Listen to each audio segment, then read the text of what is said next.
ఆదికాండ 15 అధ్యాయం టైం సమయం బట్టి ఆదికాండ 15 అధ్యాయంలో అబ్రహాము దేవునితో ఇలా అంటున్నాడు. ఏమంటున్నాడంటే, అయ్యా దేవా ప్రభా 12 అధ్యాయంలో నన్ను పిలిచేవయ్యా, నీ దేశాన్ని విడిచిపెట్టవు, నా తండ్రి ఇంటిని విడిచిపెట్టవను, నా బంధువులు విడిచిపెట్టవను, విడిచిపెట్టి వచ్చేసాను, విగ్రహారాధన విడిచిపెట్టి వచ్చేసాను, నాకు సంతానం ఇస్తానన్నావు, దేశాన్ని సమస్తం అంత భూమిని అంతా నాకు సొత్తుగా ఇస్తానన్నావు, స్వాస్థ్యంగా ఈ కనబడుతున్నటువంటి భూమి అంతా నా సంతానానికి, అసలు నా పిల్లలే లేరు కదా, పిల్లలు ఇవ్వలేకపోయావు అంటాడు. అప్పుడు ఏమంటాడంటే అబ్రహాం గారు ఏమంటాడంటే దేవునితో, ప్రభువా ఏమిచ్చినా ఏమి నాకు నీవు ఏమి ఇచ్చినా కానీ అంటున్నాడు అబ్రహాం దేవుడితో. ఏమో ఇచ్చావు, ఆస్తి ఇచ్చావు, మిక్కిలి ఆస్తి, మిక్కిలి ధనం ఇచ్చావు, పనోళ్ళు ఇచ్చావు, కూలోళ్ళు ఇచ్చావు, మందలను ఇచ్చావు, మాకులు ఇచ్చావు, అన్నీ ఇచ్చావు, దాసులు ఇచ్చావు. కానీ ఎన్ని ఇచ్చినా కానీ అసలు మాకు సంతానం లేదు కదా, మా భార్య భర్తలకు సంతానం ఏమి లేదు కదా, ఎన్ని ఇచ్చినా ఏం ప్రయోజనమయ్యా అని అడుగుతున్నాడు 15 అధ్యాయం మొదటి నుండి. ఏమండి, అది మీరు దాని మీదే ఉంచండి, మీరు ఇటే చూడండి, నా ఇంకేనండి, నేను చెప్పేది వినండి, తర్వాత చదువుకోండి.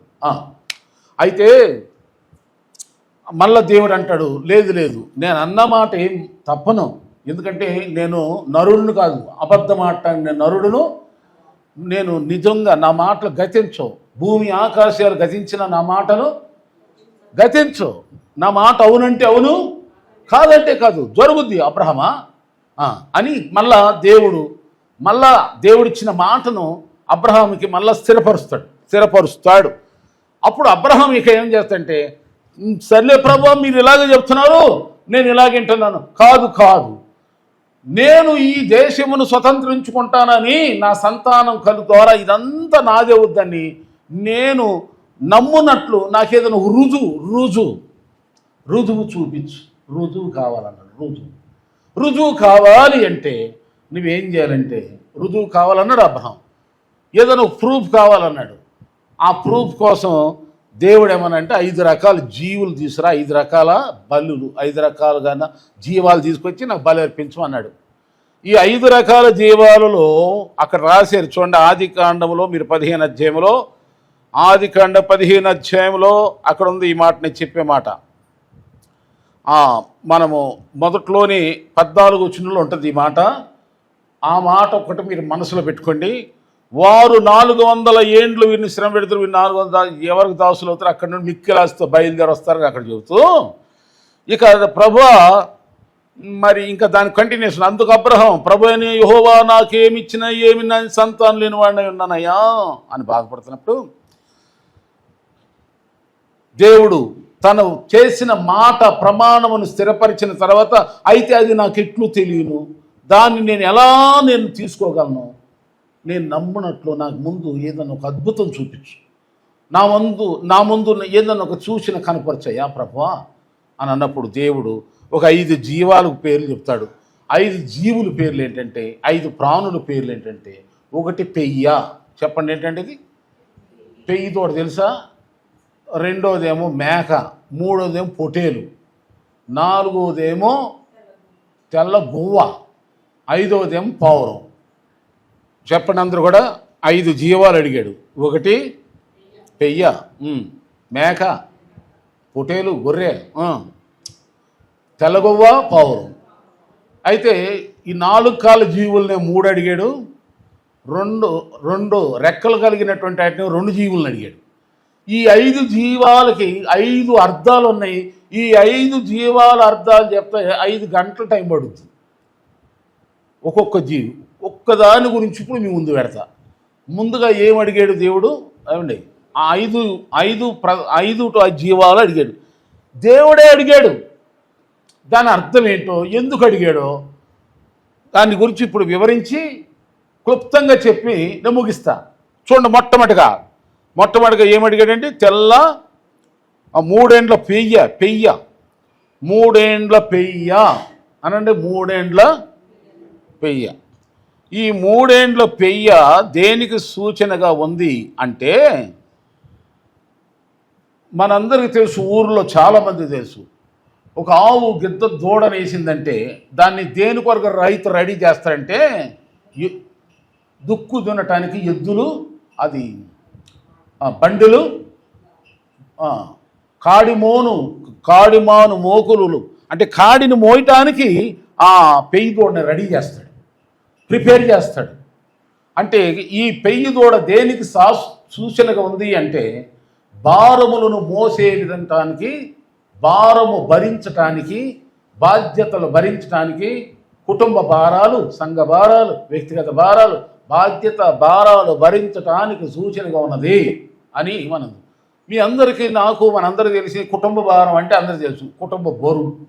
ఎవరైనా పెళ్లి కాకముందు ఒక పిల్లగాడు కానీ అమ్మాయి కానీ సరిగ్గా మాట వినట్లేదు అనుకోండి, ఊళ్ళో ఏమంటారంటే వీడికి గంత కట్టండి, గంత కడితే అని వాడే తెలుసుకుని బతుకుపోతాడంట. అప్పుడు నిజంగానే వాళ్ళు చేస్తారు. గంత అంటే పెళ్లి జరగగానే భార్య బాధ్యత, కుటుంబ బాధ్యత వచ్చేవారికి ఆ అల్లరి చిల్లరగా తిరిగినాడు ఏమైపోతాడు చెప్పండి? బాధ్యతగా, ముద్దుగా, బుద్ధిగా, శుద్ధిగా, బాధ్యతగా జీవిస్తాడు. అంటే దాని అర్థం ఏంటంటే మన అందరం అబ్రహాముతో దేవుడు ఏం చెప్తున్నాడు? పెయ్యిని అంటే అర్థం, అబ్రహమా నీవు భారము కలిగి జీవించు, బాధ్యత కలిగి జీవించు, నా సన్నిధిలో బాధ్యత భారం కలిగి ఉండు. నేను నీ బరువులు మోస్తా, నేనేమో నీ బరువు మోస్తా, నువ్వే నా బరువు. యేసయ్య చెప్పాడు ఏమనంటే, ఎవడైనను నన్ను వెంబడింపకోనేళ్ళ, ఎవడైనను నన్ను వెంబడింపకోనేళ్ళ తన్ను తాను ఉపేక్షించుకుని తన సిలువనెత్తుకుని నన్ను వెంబడింపకపోతే వాడు నా పాత్రుడు. ఇదేంటి? యేసుప్రభు వారేమో, యేసుప్రభు సిలువ మోసాడుగా, అదేంటి? మన పాపాలు, శాపాలు, దరిద్రాలన్నీ శిలువమ్రాను అయిపోయి ఆయన మీద పడితే దాన్ని తీసుకెళ్ళిపోయి మన పాపాలన్నీ ఆ శిలువమ్రాను ద్వారా తొలగించింది. మరి ఇప్పుడు మనల్ని ఏం చేయమన్నాడు? ఆయన సిలువను ఎత్తుకోమంటాడు. అంటే అర్థం ఏంటి? సిలువ అనే మాట వచ్చిందనుకోండి, బ్రాకెట్లో పెట్టండి, శ్రమ. శ్రమ లేకుండా ఎవడూ కూడా అభివృద్ధి పొందరు. చూడండి, రాత్రి నేను టీవీలో చూసిన మన తెలంగాణ రాష్ట్రంలో పోలీసులున్న రక్షణ కవచాలు, రక్షణ బతుకులు, కానీ స్త్రీలు కూడా తమ్మును తాము రక్షించుకుంటూ ఇతరులను కూడా రక్షించటానికి స్త్రీలకు కూడా ట్రైనింగ్ ఇస్తున్నారు. ట్రైనింగ్ ఆ ట్రైనింగ్ మామూలు ఆటల పాటలు కాదు, అది భయంకరమైన కుస్తీ పట్లు.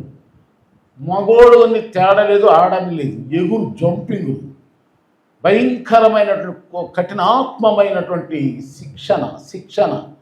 అంటే ఆ శిక్షణ కానీ లేదంటే వాళ్ళు ఉద్యోగం వస్తుందా? రాదుగా. శత్రువుని చేయించలేరుగా. అలాగే ఒక క్రైస్తవుడు కూడా ప్రార్థన, భారము, యాతన, వేతన, ప్రయాస, ఉపవాసము, దీక్ష, దాని గురించినటువంటి ఒక వైరాగ్యం అనేది లేకపోతే దయ్యాన్ని ఎలా జయిస్తాడో. ఒక క్రైస్తవుడు, ఒక దేవుని బిడ్డ ఎలా ఉండాలి అంటే బాధ్యత కలిగిన వ్యక్తిగా ఉండాలి, భారము కలిగిన వ్యక్తిగా ఉండాలి. బరువులు మోయటానికి, దుక్కులు దున్నటానికి, బండి బరువులు లాగటానికని సూచనగా ఉన్నట్టుగా ప్రతి క్రైస్తవుడు ఎలా ఉండాలంటే దేవుని కొరకు ఒక బాధ్యత కలిగిన వ్యక్తి ఉండాలి. నీ బరువులు, నీ బాధలు, నీ చింతలు, నీ విచారాలు, నీ ఆర్థిక దరిద్రం,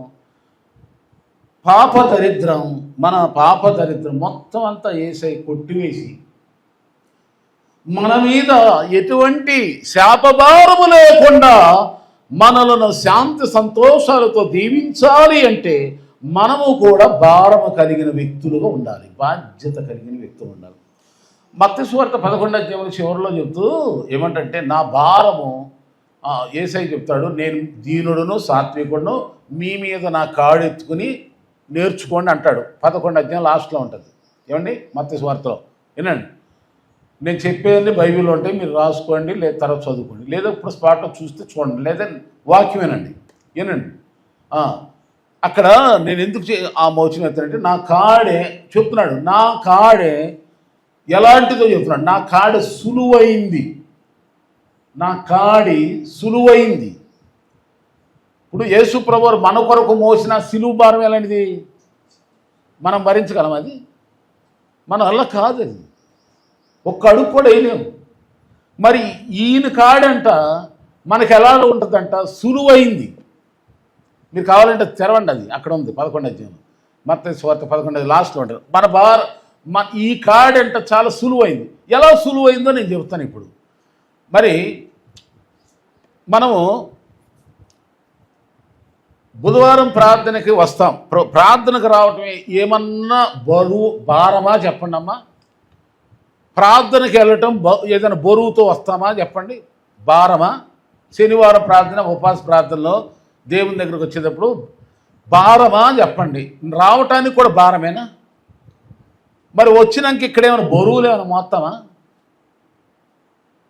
అందుకని వేసే అంటే నా భారము నా కాడే, మీకేమి బరువు కాదు, భారమైంది కాదు. ఉందా లేదమ్మా? ఒక మాట చదవండి అన్నమాట. ఏలయనగా అదిగోదు అబ్బా సులువుగాను.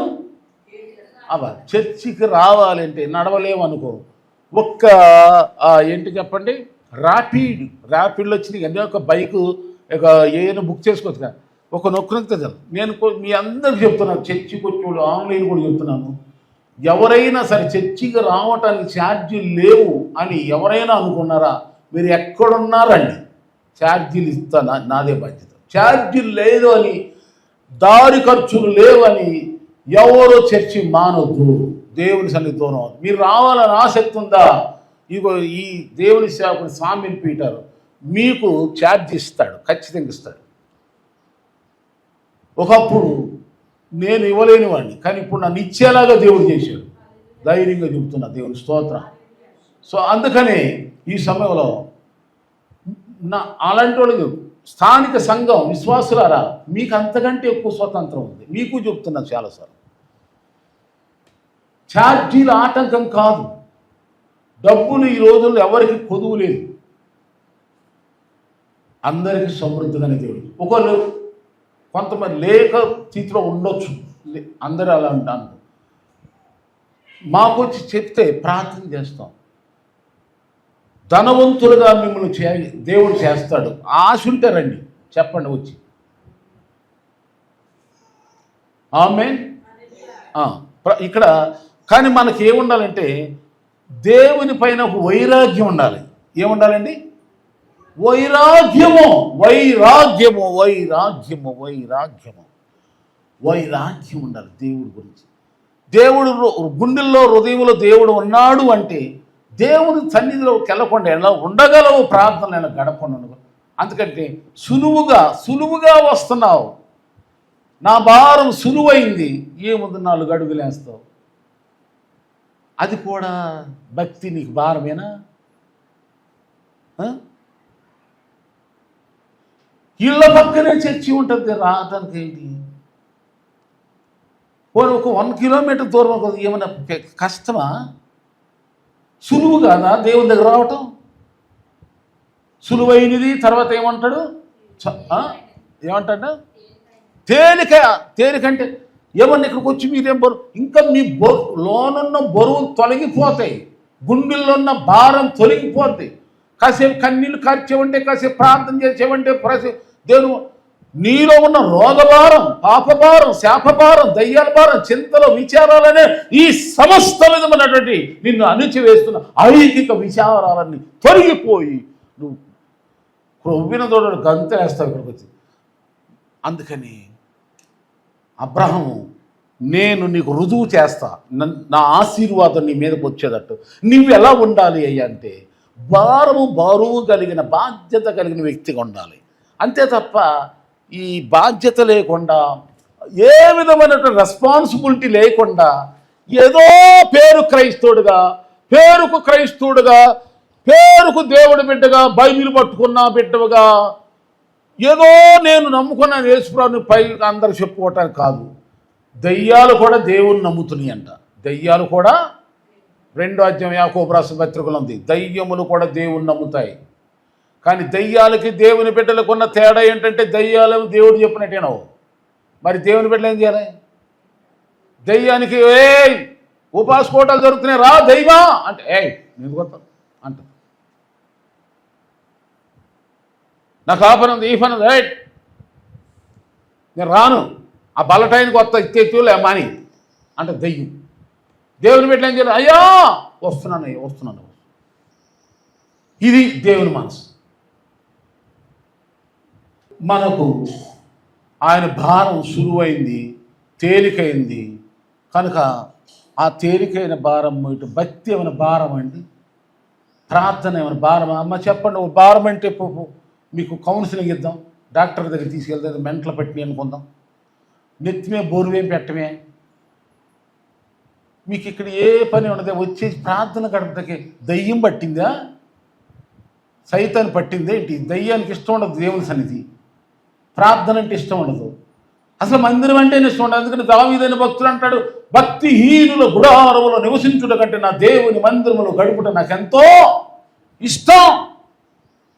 దేవుని బిడ్డలు ఇంకేమంటారు వాళ్ళు? 122వ కీర్తన అంటాడు, ఎప్పుడు దేవుని మందిరంకి వెళదామా, ఎప్పుడు తెల్లారుతా, ఎప్పుడు ఉపవాస ప్రార్థన, ఎప్పుడు ప్రార్థన.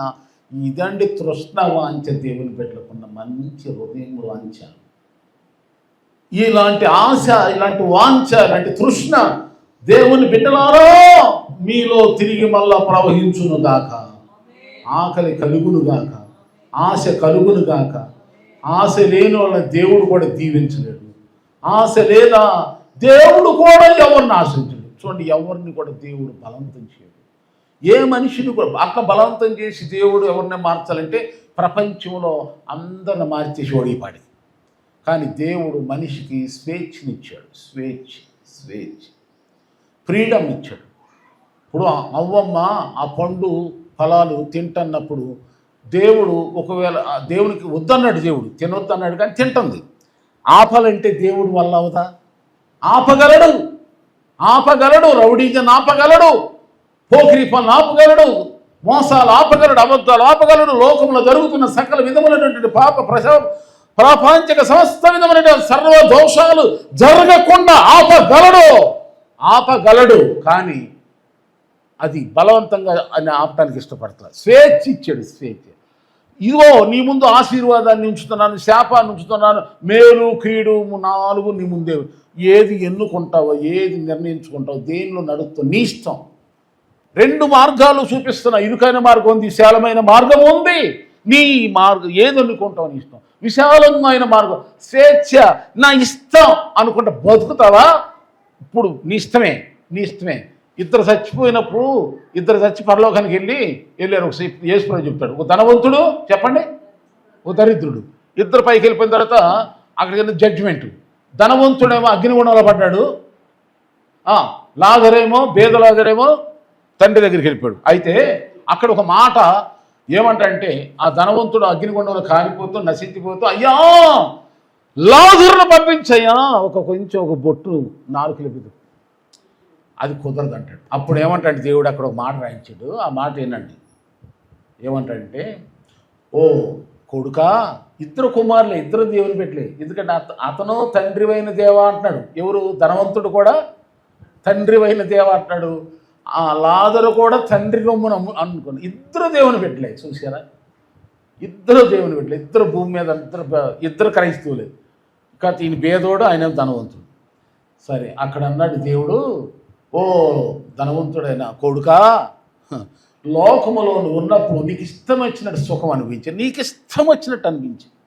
లాజరు అయితే కష్టం అనిపించాడు. అందుకని అక్కడ ఈయన కష్టం పొందాడు, నువ్వేం ఇష్టమైన సుఖం పొందావు. అందుకని ఇక్కడ నీ బతుకంతా నీ తరతరాలు ఆరని అగ్ని ఆర్పలేనటువంటి ఆ అగ్నితో శాశ్వత కాలం నీవు ఈ బాధలతోనే చచ్చిపోయి ఉంటావు, నిన్ను రక్షించటం వల్ల కాదని చెప్పేశాడు. లాజరు అయితే కష్టం అనిపించాడు కనుక ఇక్కడ నిత్య సుఖం. ఆమేన్. మరి ఈ యొక్క లోకం ఎలా ఉండాలంటే దేవుని రాజ్యం నీతిని వెతుకుతూ దేవుని భారం కలిగి ఉంటే ఆయన ఇచ్చేటువంటి శాంతి, ఆయన ఇచ్చే సుఖం, ఆయన ఇచ్చే సంతోషం అది మనకు ఆశీర్వాదకరంగా ఉంటుంది. మనకు ఆశీర్వాదకరంగా అది తెలుసుకోండి. చాలామంది తెలుసుకున్నారు, క్రైస్తవులు తెలుసుకున్న వాళ్ళు హ్యాపీగానే బతుకుతున్నారు, దేవుళ్ళలోనూ ఆనందిస్తున్నారు, లోకములోనూ కూడా అన్ని విధాలుగా సర్వసమృద్ధి కలిగి జీవిస్తున్నారు. మీరెందుకండి అది కూడా నా బిడ్డలైన మీరెందుకు ఇటు కాకుండా నింపుకోతున్నామా? అయ్యా బతిలాడి చెప్తున్నాను, మనం ఏం చేయాలంటే నీవు దేవుని భారాలు కలిగి దేవుని పని గురించి, దేవుని రాజ్యముల గురించి, దేవుని సేవ గురించి, దేవుని మహిమ గురించి ఆలోచించు. అదే వేదనతో ప్రార్థించు. ఆయన ఏమంటాడు, మీరు మనుషులందరూ కొరకు ప్రార్థన చేయండి. మీరు సుఖంగా నెమ్మదిగా బ్రతకాలంటే మీరు ప్రార్థన రాజుల కొరకు, అధికారుల కొరకు, మనుషులందరి కొరకు మీరు ఏం చేయాలి? ప్రార్థన, విజ్ఞాపన, స్తోత్రాలు చెప్పమని ఉందా? 1 తిమోతి 2 మరి ఆ పని ఎందుకు చేయము? కానీ సుఖంగా బతకాలి. ఎలా వస్తుంది? బైబిల్ దగ్గరికి వచ్చి కూడా దేవుడు చెప్పిన పద్ధతి ప్రకారం నడుచుకోకపోతే దేవుడు ఏం చేయగలుగుతాడండి? అబ్రహమా, నేను నిన్ను గొప్ప జనాంగంగా చేస్తా, నిన్ను గొప్ప ప్రజగా చేస్తా, నిన్ను ఆశీర్వదిస్తా, నిన్ను ఆశ్రయించే వాళ్ళని ఆశ్రయిస్తా, నిన్ను శపించే నేను శపిస్తా, నిన్ను దూషించే వాళ్ళు నేను దూషిస్తా, ఇదిగో నేను గొప్ప జనాంగంగా చేస్తా, నేను ఇచ్చిన మాటను తప్పను, నేను ఇచ్చిన మాట నెరవేర్చడానికి నీవు నాకు అర్పించవలసిన బలులు ఏమనగా మొట్టమొదటిగా పెయ్య అనే రాము దూడ, గిత్త దూడ నాకు అర్పించు అంటే దాని అర్థం ఈ కొత్త నిబంధన గ్రంథంలో మనం తెలుసుకోవాల్సింది ఏంటంటే, నా భారం నువ్వు భరించు. నీ సంతాన భారం, నీ కుటుంబ భారం, నీ మనమ సంతానం, తరతరాల భారం నేను తీసుకున్నాను. చూడండి, దేవుని కృప ఎంత, ఒక్కసారి ఆయన కృప మనమే పడిందంటే ఎంతకాలం ఉంటుంది అనుకుంటున్నారు? ఎవరైనా మనుషులుగా మన మాట ఇస్తే మన బతికున్నంత వరకు అన్నా ఉంటాడో లేదో తెలియదు. కానీ దేవుడు ఒక్కసారి మాట ఇచ్చాడంటే 1000 తరాలు అనండి. తరాలంటే అమ్మా, ఓ బాబు, ఇప్పుడు మీ తరం అమ్మా, మీది తరం, మీ తరం తర్వాత తరం ఎవరిది? పిల్లలు, ఆ పిల్లల తర్వాత అది తరాలంటే అది. అట్టి దేవుడు ఒక్కసారి కృప చూపాడు అనుకోండి మన మీద, ఎన్ని తరాలు ఉంచుతాంట? 1000. ఆ 1000వ తరంలో పుట్టినటువంటి వాడికి అసలు మన పేరు గుర్తుంటుందా? అసలు మన గుర్తుందా? మన తాత పేరు ఇంకా సరి గుర్తుండి సాగుతాం. ఇంకా మన తాత పేరు మనకు గుర్తున్నాయా? అందుకని ఆశ్చర్యం దేవుని కార్యం. ఒక్కసారి ఆయన దయ చూపుడండి. అందుకే అబ్రహమా, 1000 తోడ నువ్వు నా బరువులు మొయ్యి, నువ్వు నా బాధ్యతలు మొయ్యి, నువ్వు నీ గురించి ఆలోచన చేయమక, నా గురించి, నా ఆలోచన, నా చిత్తం ఏంటో, నా ఉద్దేశం ఏంటో, నా యొక్క నడిపింపు ఇది ఆలోచించేయి. దీని గురించి నా సన్నిధిలో నువ్వు జాగ్రత్తగా గడుపు. నీ సంగతి నేను చూసుకుంటాను. నీకు సంతానం ఇవ్వాలి, నీకేం కావాలి నేను కనుక అలా చేశాడు. ఇది మొదటగా పెయ్యిని అడిగాడు. రెండవది ఏంటేమో అడిగాడమ్మా? మేకను అడిగాడు. మేక మరి నేను తీసి చూపిస్తాకి సమయం లేదు, కానీ మేక దేనికి సూచన కొందో సామెతల గ్రంథంలో 30 అధ్యాయంలో 30 అధ్యాయం ఇది చెప్తాను. 30 అధ్యాయంలో 29వ వచనం నుండమ్మా. సామెతల గ్రంథం 30 అధ్యాయం 29లో చూడండి ఒకసారి. తెరవండి, త్వరగా ఇది చదవండి మీరు. ఒక్క రిఫరెన్స్, ఒక్కొక్క పాయింట్కి ఒక్క రిఫరెన్స్ చదివిస్తా. అక్కడ ఏమైనా చూద్దామా? దంబముగా నడుచున 3 కలవు, టీవీతో నడుచునవి 4 కలవు, అవి వేవు అనగా ఎల్ల మృగములలో పరాక్రమం గలదై ఎవరికైనా భయపడి వెనుకకు తిరగని సింహము. ఇవ్వండి, టీవీగా నడిచే అంట 4 జీవులు ఉన్నాయంట. టీవీ తర్వాత సింహం అలాగే నడుచుద్ది. సోనంగి కుక్క అంట, కుక్క కూడా అట్ట నడుచుద్దంట. మేకపోతు అలాగే నడుచుద్దంట. రాజు, సైన్యానికి ముందున్న రాజు కూడా అలాగే నడుపుతాడు. ఈ 4 జీవితం వెళ్ళిపోయి. ఇక్కడ మేక వచ్చింది. దేవుడు అక్కడ అబ్రహాముని ఏం తీసుకొచ్చారు అర్పించమంటున్నాడు? పెయ్య. తర్వాత ఈ మేక దేని సూచన కంటే దేవుని కోసం అంట మనం ఎలా ఉండాలంటే టీవీగా నడవాలన్నమాట. టీవీగా మేక ఒక్కొక్క అనేక అర్థాలు ఉన్నాయి మేకకు, ఆత్మీయ అర్థాలు. ఇక్కడ అర్థం ఏంటంటే మేకలో ఉన్న ఒక మంచి గుణం ఏంటి చెప్పండి. ఇప్పుడు పాము ఉంది, పాములో విషం ఉంటుంది, పాములో విషం ఉంటుంది, దానికి బుద్ధి మంచిది కాదు. కానీ దానిలో ఒక మంచి గుణం ఎత్తి చూపించాడు దేవుడు. ఏంటది? వివేకం, తెలివి. ఇక్కడేంటి దీనిలో మేకలో ఉన్నటువంటి గుణం ఏంటంట, మీరు ఎప్పుడైనా చూసారా? ఊరిలో నేను మేకలను కాసాను, మా గొర్రెల్ని కాసాను. గొర్రెలు కాయలేదు, మేకలు, తర్వాత ఆవులు, బర్రెలు ఇవన్నీ నేను మేపా. మా నాన్నగారు కాలంలో నేను రైతు కొడుకుని కనుక మా నాన్న నన్ను ఆయన్ని చూపి నేను వెళ్ళి చిన్న వయసులోనే నాకు తెలుసు అయింది. ఇదిగోనండి మేక కాపరి చెప్పినట్టు ఏందో, గొర్రెలు విన్నట్టు గొర్రెలు పాలైనట్టు పాలవు. మేకలకు ఉన్నటువంటి జబ్బు అది ఎటువంటి. కానీ మేకలో ఒక మంచి గుణం ఏం తీసుకున్నారంటే ఇక్కడ మంచి గుణం ఏం తీసుకున్నారు మేకలు అంటే, ఇది టీవీగా నడుస్తుంది. అది వెళ్ళేది పొదలోకి వెళ్తుందో, రోడ్డంటే వెళ్తుందో, ఇంటంటే వెళ్తుందో, ఎట్లనే దాని నడకను గురించి మాత్రం హైలైట్ చేశారు ఇక్కడ. మేక అంటే దేవుని కోసం మనం ఎలా సాగాలి చెప్పండి? మేకలాగా టీవీగా ఉసూరణ 7 పంపు పెట్టుకుంది అటు ఉసూరణ భక్తి చేయకూడదు. ఉత్సాహంగా ఉండాలి.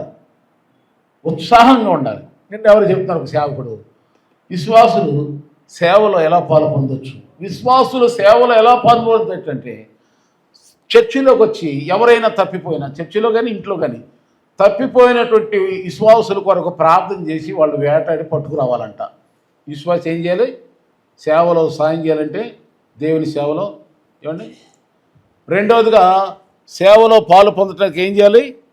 మందిరములో ఏ పనైనా చేయొచ్చు, మందిరములో ఏ పనైనా ఏదైనా చేయొచ్చు. మూడో సేవ ఏంటంటే, మిమ్మల్ని చూస్తే ఎవరైనా యేసయ్యను నమ్ముకోవాలని మీ ఎంబడబడి రావాలి. మీ వైఖరి అలా ఉండాలి, మీ రూపం అలా ఉండాలి, మీ పోలికలు అలా ఉండాలి. అరే మిమ్మల్ని చెప్పక్కర్లేదండి, నేను చూస్తే వస్తారు. 3వ అధ్యాయం 1 పేతురు రాసిన పత్రిక మీ పవిత్రమైన ప్రవర్తన చూసి వాక్యం లేకుండా అనేక మంది వస్తారు. అది కూడా దేవుని సేవలను పాల్పొంది. 4వది దేవుని సేవకుడికి, దేవుని పరిచర్యకి ఇవ్వటం. ఇక 5వది ఏంటంటే సేవకులకి నాకేం సేవ చేయట్లేదు మీరు. నేను చెప్పిన 5వదిగా సేవకులకు కూడా సేవ చేస్తే దేవుని సేవలో పాల్పొందినట్టే. కానీ దానికి ముందు 4 ఉన్నాయి చూసారా? అదేంటమ్మా? తప్పిపోయిన గొర్రెల కోసం ఏం చేయాలి? మనం ప్రార్థన చేసి వాళ్ళ తప్పులు వాళ్ళు తెలుసుకుని తిరిగి వచ్చేలాగా ప్రార్థన చేద్దాం. ఏమండి? అది కూడా సేవే. ఇంకా లోకంలో తప్పిపోయి దేవుడు ఎవరో తెలియకుండా తిరుగులాడుతున్నటువంటి వారి కోసం కూడా ప్రార్థన చేయటం కూడా సేవే. కన్నీళ్ళు ప్రార్థన చేయాలి కదా. తర్వాత ఈ మందిరంలోకి వచ్చేసి ఇది నాది కాదరే, అది ఎందుకు, అది ఎక్కడ మనకెందుకు, వచ్చామా వెళ్ళామా అన్నట్టు ఉండకూడదు. ఇక్కడ మందిరంలో నువ్వు ఏ పని చేసినా దేవుని సేవే మీరు చేసినట్టు అవుతుంది, దేవుని సేవ. తర్వాత మీరు మీ ప్రవర్తన ద్వారా అనేక మందిని దేవుని కోసం ఆకర్షించండి. అది కూడా దేవుని సేవ. కానుకలు దేవునికి ఇస్తున్నామన్నట్టు ఇవ్వండి, అది కూడా దేవుని సేవ. ఇక 5వదిగా సేవకులు కూడా సేవలో పాల్పొందండి, సేవలో సహకరించండి. మోషే చేతులు బలహీనమైనప్పుడు పక్కనున్న వాళ్ళు ఏం చేశారంటే ఆయన చేతులు ఇట్ట పైకి ఎత్తి పట్టుకున్నారు. అలాగే సేవలో మేము కూడా అలసిపోయి సొలసిపోయి ఆపదల్లో, కష్టాలు, ఇబ్బందులు ఎన్నో ఉంటాయి. పైకి మేము సూట్ వేసుకుంటాం కానీ లోపలుండే బాధలు ఎవరికి తెలియదు. బాగా దగ్గరకు వచ్చే ఆత్మ సంబంధాలు విశ్వాసులకి అర్థమవుతుంది. ఈ వాక్యం అర్థమైతే మేము అర్థమవుతాం, ఈ వాక్యం అర్థం కాను మేము అర్థం కాము. అందుకని మేము మరి వాక్యం అర్థం కాని వాళ్ళకి మా బాధ చెప్పుకున్నా వాళ్ళకి అర్థం కాని వాళ్ళు చెప్తే ఏం చెప్తారు? చిన్నపిల్లలకి మా మనవలు చెప్పుకున్నాను కదా, వాళ్ళకి ఏం అర్థం కాదు, నవ్వుతారు. ఏంటి తాత అంటారు. తిరిగి మళ్ళీ నన్నే అంటారు, తాత నాకేం కొనిస్తావు అంటారు. అర్థం కాదు కదా. బైబిల్ అర్థం కాని వాళ్ళు కూడా ఏమంటారంటే, ఈయన భాస్కర్ ఏం చెప్పనండి మా కష్టాలు మా శ్రమలండి ఈ చెప్తారు. అంటే నేను చెప్పింది ఏంటి? ఆమె ఇలా ఉంటాయి ఆత్మలో, ఆత్మీయంగా లోతుల్లో లేనోడు. ప్రియులారా, నా మాటలో నేను ముగిస్తున్నా. ఒకటి పెయ్య బరువులు భరించు దేవుని సేవాభారం. రెండవదిగా మేక చూపించంటే, మేక నడకను హైలైట్ చేశారు. దాని నడక ఏంటంటే టీవీగా ఉంటుంది, ధైర్యంగా ఉంటుంది, రాయల్టీగా ఉంటుంది. ఒక చిన్న ఈ మాట చెప్పి నేను ముగిస్తా.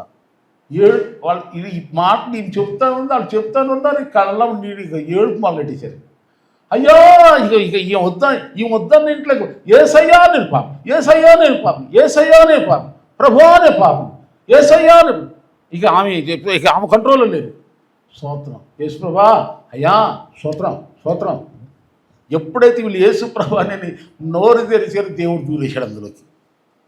బైబిల్ ఉంది కదా, ఎవడైతే నా స్వరం విని నా తలుపు తీస్తారో వాళ్ళలోకి నేను ఎంటర్ అయిపోయాడు యేసయ్య. పరిశుద్ధాత్ముడు వచ్చేసాడు. ఇక ఈమె ఆపలేని భక్తి ప్రార్థన చేసి, సరే ఇక వాళ్ళ ప్రార్థన బరువు తీరే వరకు ఆగిన తర్వాత అప్పుడు వాళ్ళకు తీలిచ్చి నీళ్ళు ఇచ్చి అప్పుడు వాళ్ళు అన్నారు, అమ్మ ఏంటమ్మా ఇంత సంతోషం మీ యేసయ్యలో, అసలు ఇప్పుడు వరకు మాకు తెలియక ఇదిగో ఇవన్నీ వీటన్నిటిని చూపించి.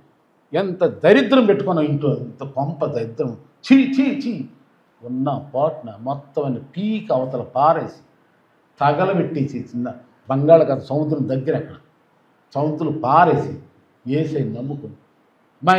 ఎందుకు చెప్పలేదు మాకు ఇంత ఆశ్చర్యకరమైన సమాధానం మా యేసు ప్రభువులు ఉంటే? ఆమె ఏమన్నా చెప్పిందా? బాప్తిసం పొందమందా, ఆభరణాలు తీయమందా, బొట్లు తీయమందా, కట్లు తీయమందా? ఏం లేదు. కులం మార్చుకుందా? ఏం లేదు. ప్రార్థన చేయి. అలాగే ఈ రోజున దేవుని దగ్గర నీవు అలా ఉన్నావు. నిన్నేమనట్లా, అమ్మా నా కాడిని ఎత్తుకో. అది సులువైంది, తేలికైంది. అలాగే నీ హృదయ భారం తొలగించేస్తా. నీ భారం నేను భరిస్తే నువ్వు నా భారం కలిగించు. నా భారమే పెద్ద కష్టమే కదా, ప్రార్థన చేయటమే కదమ్మా, మందిరానికి వెళ్ళటమే కదా, కన్నీరు కార్చుంటే కదా, బైబిల్ చదవటమే కదా, అంతకంటే ఏమని అడుగుతున్నాను. తర్వాత మేకలాగా ఉండు నువ్వు. మేక గంభీరంగా నడుచుంది, గంభీరంగా వెళ్తుంది, బెదరదు. దేవుని చూడండి, చాలామంది లోక విషయాలనేమో భయము ఏదైనా దేనికైనా తెగిస్తారు. అది ఎవడో మొన్న ఈ ఏరియాలోనే జరిగిందంటే ఎక్కడో, ఏది 5,000 కడితే 5 లక్షలు ఇస్తాము, డబుల్ అయిపోద్దానంటే వీళ్ళకి కట్టిన వాళ్ళు డబుల్ ఏమో కానీ వాళ్ళు మాత్రం 100 కోట్లు జమ చేసుకుని ఏం చేశారు? అప్పుడు పోలీసులు ఏమని తిడతారంటే, మీకు అంత బుద్ధి లేదా, మీరు చదువుకోలేదా? ఆడ ఎవడో వచ్చి 7 లక్షల రూపాయలు 5 లక్షలకు 10 లక్షలు వస్తాయంటే ఎట్ట నమ్మి తెచ్చారు మీరు? ఎవడో ఎక్కడి నుండి తెచ్చిస్తారని ఎందుకు అడగలేదు మీరు? ఎందుకు ఇలాంటి నేరాలు చేస్తారు, మమ్మల్ని సాగుపడుతున్నారు అని పోలీసులు తలనొప్పితో పట్టుకుంటున్నారు. లోక సంబంధంగా అయితే దేనికైనా మేకపోతే ఎట్ట వెనక ముందు చూడకుండా వెళ్తుంది, అటు వెళ్ళిపోతారు. టీవీగా గోల్డ్ లేకపోతే గోల్డ్ అయినా పెట్టేసుకుని, డబ్బు లేకపోతే నిప్పులాగా అప్పు చేసే నిప్పులాగా వెళ్ళిపోతారు. దగ్గర మిగిలిపోయి పెళ్ళిళ్ళు పేరెంట్ కన్నా ఏంటో కనపడపోతే వస్తుందా? దేవుని దగ్గరకు వచ్చేవరకు మాత్రం చెప్పండి, దేవుని కోసం దగ్గరకు వచ్చేవరకు దిక్కులేని వాడను ప్రభు. ఎక్కడ దేవుడి దగ్గరకు వచ్చేవారు ఏ పాట పాడతారు? అయ్యా నీ అండ చేరి అమదం మొహమే వేసుకొని నీరసంగా పారసంగా అసలు వెళ్దామా వద్దా? ఏమిటి దరిద్రభక్తి? అలా ఉండకూడదు.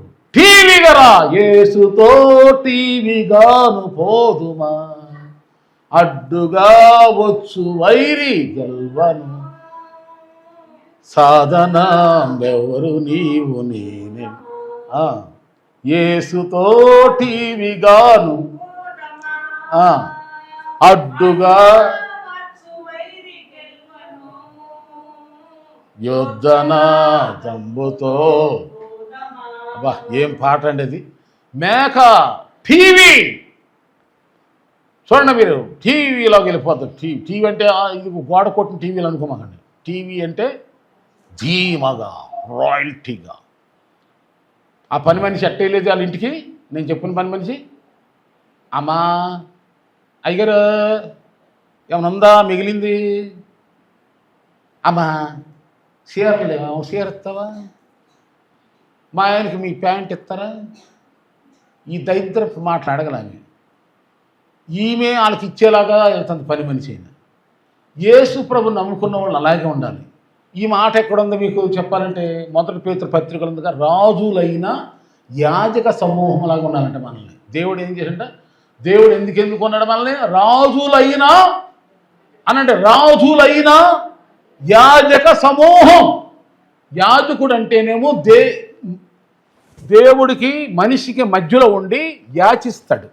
అంటే ఇప్పుడు ఏం చేయాలి, ఈ గురించి నేను ఏం చేయాలి చెప్పండి. దేవుని దగ్గర విజ్ఞాపన, రాజులైన యాజక అంటే నేను రాజుని, కానీ ఇప్పుడు యాజకత్వం చేయాలి ఈమె కోసం. యాజకత్వం అంటే దేవుని దగ్గర ఈమె గురించి యాచించాలి. అవును, సేవకులను దేవుడు ఎందుకు పెట్టుకున్నారంటే మీ గురించి యాచించడానికి. మేము డైరెక్ట్గా మేము అడిగితే ఇవ్వదా, అవ్వదు. మీరు అడిగిన దానికి సేవకుడు కూడా మధ్యలో వచ్చి అవును సార్ ఇవ్వాలి ఇగారు అంటే అవునా ఎస్ అంటాడు. అందుకని సేవకుల మధ్యలో పెట్టాడు దేవుడు. విన్నారా? ఇప్పుడు నేను ఎలా ఉన్నాను, రాజుగా ఉన్నాను లోకపరంగా. వినండి, దేవుని దగ్గర యాజకత్వం చేస్తానని ఈమె కోసం. అలాగే మీరు కూడా ఏం చేయాలి, మనుషులు ఎదుట ఎలా ఉండాలో రాజులుగా ఉండాలి. దేవుని దగ్గర అడుక్కుంటూ ఉండాలి, బెగ్గింగ్ చేయాలి. మనుషుల దగ్గర లోకములోనేమో రాజులుగా ఉండాలి, దేవుని దగ్గర బెగ్గింగ్ అడుక్కుంటాం, యాచకత్వం యాచిస్తూ ఉండాలి. యాచకుడు అంటే అడుక్కోవటమే కదా. మనం అది ఒక్కటే గుర్తుపెట్టుకోండి. ప్రార్థన భావం ఇది ఒక్కటే రోషం తెచ్చుకోండి. మీరు ఎంతో ప్రియమైన వాళ్ళని మీకు ఈ రహస్యం చెప్తున్నాను. నాకు తెలియక చాలా కాలం నేను కూడా గ్రహించలేకపోయాను. దేవుని దగ్గరేమో యాచించు, సిగ్గు పడకుండా ఉపవాసమైన ఉండు, కన్నీరు కార్చు, కనికరిస్తాడు ఆయన యేసయ్య. దేవుని సేవకుల దగ్గరతో చెప్పించి అడుగు, దేవుని నీ తరపున విజ్ఞాపన చేయటం. రాజులైన యాజకుడుగా మొదటగా దైవజనుడు. అలాగే మీరు ప్రార్థన చేద్దాం. మనుషులు లోకములోనే రాజుల్లాగా ఉండాలి, లోకములో రాజుల్లాగా ఉండాలి. అప్పులు ఉన్నాయి, అప్పు బాధ ఉందా, దేవుని దగ్గర నేను సవాల్ చేస్తున్నానండి. నీ అప్పు ఎంతైనా తీసుకురా, ప్రార్థన పెడతాం. దేవుడు ఆ అప్పు తొలగించును గాక. ఎలా తొలగిస్తాడో మీకు తెలియదు. అనారోగ్యమా, అపవాది సమస్యలా, ఎవడు చెప్పుకోలేని రండి ప్రార్థన యాచిద్దాం దేవుని దగ్గర. అది టీవీగా ఉండాలి. అదే టీవీగా లోకములో రాజులుగా ఉండాలి, యాజకులుగా ఉండాలి. రాజులుగా ఉండాలి, యాజకులుగా ఉండాలి. అంటే ఈ మాట మీకు కొంచెం అర్థమయ్యేలా చెప్పాలంటే బైబిల్ మాట, అధికారిగా ఉండు అడుక్కు తింటా ఉండు అన్నట్టుంది ఇక్కడ. అధికారుగానే ఉండు, అధికారంతోనే ఉండు, ఆఫీసర్గానే ఉండు, అడుక్కు తింటా ఉండు అని ఉంది. ఇది అర్థం కాదు చాలామంది. లోకములోనేమో అధికారిగానే ఉండు, రాజుగానే ఉండు. దేవుని దగ్గరికి వచ్చేవారు మాత్రం అయ్యా ప్రభా తండ్రి ఇక అడుగుతూ ఉండాలి. నాకు ఉందలేండి, అది ఉన్నది కూడా దేవుడు కాపాడాలిగా. అడుగు, దేవుని స్తోత్రం. ప్రార్థన చేసుకుందామా? అబ్రహామును దేవుడు అడిగిన 5 జీవుల్లో 2 జీవులు గుర్తు చేశాను. ఒకటి ఏంటంటే పెయ్య భారం, దేవుని భారాలు నువ్వు మోస్తే ఏమంటే గుర్తుపెట్టుకోండి, మన భారాలు ఆయన మోస్తాడు. రెండవది ఏంటంటే రాయుని కోసం నువ్వు ఎలా ఉండాలి, మేకలాగా టీవీ ఉండాలి, రాయల్టీగా ఉండు, రాజులాగా ఉండు. దేవుని దగ్గరేమో అడుక్కున్నావు. అది దేవుడు మీ అందరినీ దీవించును గాక, వాక్యాన్ని గ్రహించి గైకొనేలాగా ప్రవేశించును గాక.